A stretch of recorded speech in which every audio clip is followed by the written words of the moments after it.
Slava Ukraini. Mr. President, please.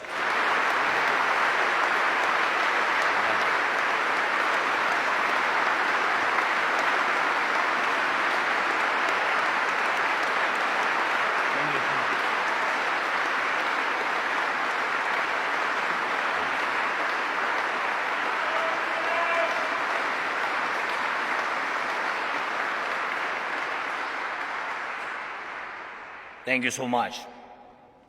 Thank you.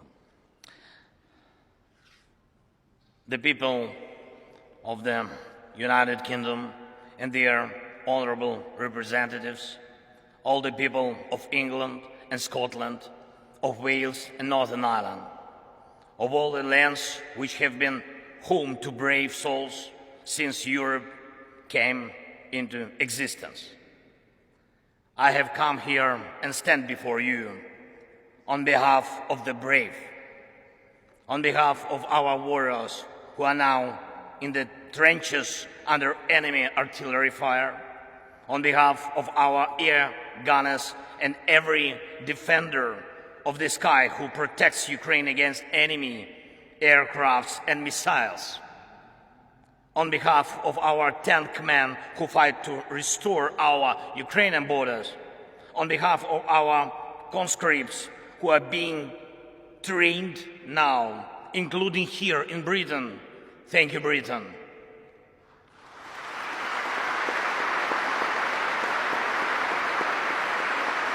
And who will be then deployed to the front line, skilled, equipped, and eager to win. On behalf of every father and every mother who are waiting for their brave sons and brave daughters back home from the war. Mr. Speaker, you may, I think, well remember as roughly more than 2 years ago, we met with you here in Parliament. Great honor was for me. And I remember we enjoyed tea. We talked, of course, talked a lot about our people and about our countries, about the British and Ukrainian political traditions. Mr. Prime Minister Rishi, when we had our meeting earlier today, and I said to you that I will tell a story in my address to the Parliament, and a story about my feelings on my first visit to London as President in autumn 2020. The program was packed.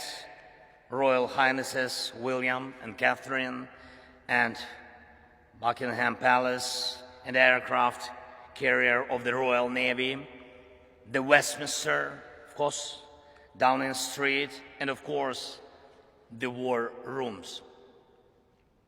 And there is an armchair in the war room, the famous Churchill's armchair, and a guide smiled and offered me to sit down on this armchair from which war orders had been given. And he asked me, how did I feel? And I said that I certainly felt something.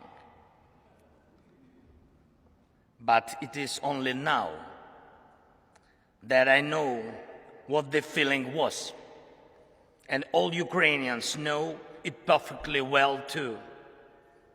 It is the feeling of how bravery takes you through the most unimaginable hardships to finally reward you with victory.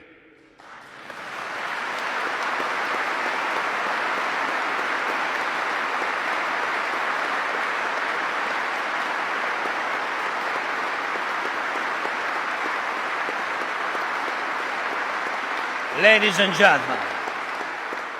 gentlemen, I thank you for your bravery. Thank you very much from all of us.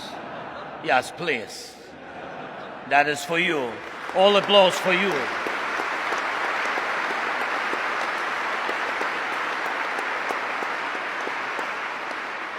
London has stood with Kiev since day one.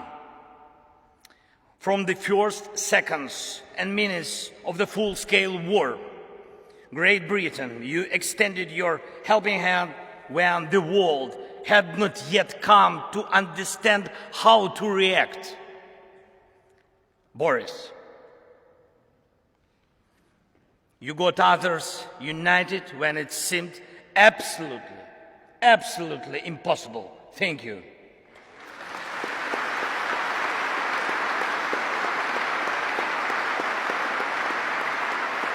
You, all of you, you all showed your grit and character back then. Strong British character.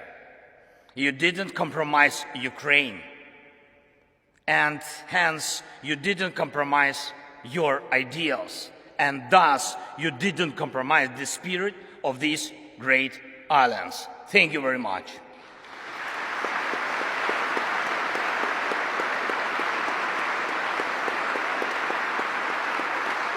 And of course, everybody understands that our countries knew absolutely different times. Our nations defended freedom in the Second World War.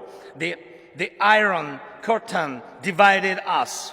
Our people went through crisis and growth, through inflation and periods of social losses and social gains. It was tough, but we always found strength and stamina to move ahead and achieve results. This is the bedrock of our land and your traditions. Ukrainians and Brits defeated the fear of war and had the time to enjoy peace. No matter what we encountered on different stages of our and your formidable history, and you and us and the whole mankind achieved similar result. Evil lost.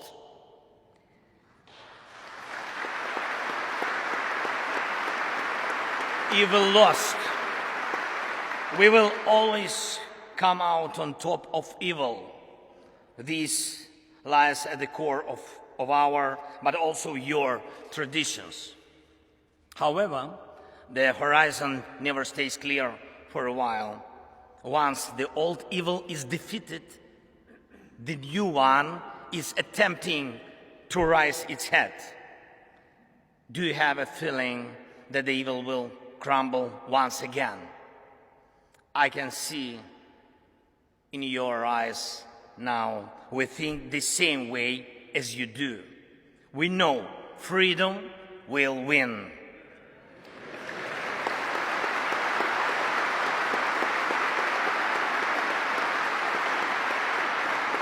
We know Russia will lose. And we really know the victory will change the world. And this will be a change that the world has long needed. The United Kingdom is marching with us towards the most important victory of our lifetime. It will be a victory over the very idea of the war.